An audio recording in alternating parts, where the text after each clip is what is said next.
Okay, hello and good evening. I'm going to give you a very brief tutorial about how to import shapefiles into a map and then to change the styling and view extent of these shapefiles. I have a previous tutorial that shows you how to set up the map file, but I will just go through that quick. First, I'm going to set the map coordinate system. So I'm going to type in map cs assign, hit enter. You can see I've already set my coordinate system to one that I would like. I'm just going to go ahead and search for the one that I want.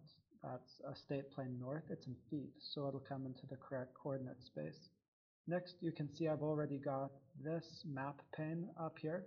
The way that you can get to that is by typing in map WSPACE, map W space, hit enter again, and it's already visible. It's this pane over here. So what I'm going to do is click on Manage Data Content, go to Connect to Data, and now you can see I've actually already got a data connection here. What I'm going to do is go ahead and name this Iowa Rail, which is a shapefile I would like to bring in. Now I'm going to go and do search for it, and I've got the shapefile right here. I found this on the Iowa DOT website, Open Data. It's a layer depicting current active rail lines for the state of Iowa. So this is exactly what I'm looking for. I'm going to click Open and then click this Connect button. So now we've got this pulled up into our little box here. I'm going to click on this and then click Add to Map. And we can see it registers the coordinate system of this and the coordinate system of the map. So I know that it's going to arrive in the correct coordinate space. Go click Add to Map, and now we can see over here in our map panel, in our display panel, we have all of the state's rail lines. Now, I don't want to look at all the state's rail lines. I just want to look at a small portion of them. So what I'm going to do is I'm going to go here to my map pane and right-click on that layer and go to Query to Filter Data. Now, what I'm going to do is I could do a number of different advanced queries. What I want to do is a geographic query. I'm going to query within a geographic rectangle. So I want this area right here. This is Sioux City, Iowa. And I'm going to make this box. So it just created a query for me based on those geographic extent. I'm going to hit OK. And now I'll zoom into that. And now you can see these are some rail lines in just a limited area. So much easier to work with. Now I want to change the way that they look.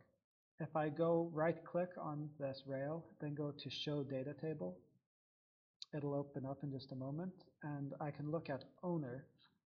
There's a number of different fields here. The one I'm interested in is Owner. We can see here is BNSF, and then Union Pacific. That's primarily everything that's here. But I want the colors here to represent one color for UP, one color for BNSF.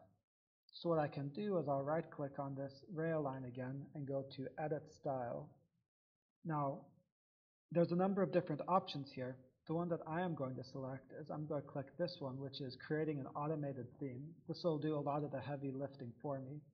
I can select the theme based on a property. As I looked before, it's Owner. And it tells me that there's going to be 4 different rules. There's 4 different of these values inside of here. I'm going to hit OK. And now this creates these for me. And now I can look and see the colors are different depending on what's the attribute. I know just coincidentally this one is BNSF, this one is Union Pacific. However, maybe I don't really care so much about these other ones. Maybe I just want BNSF.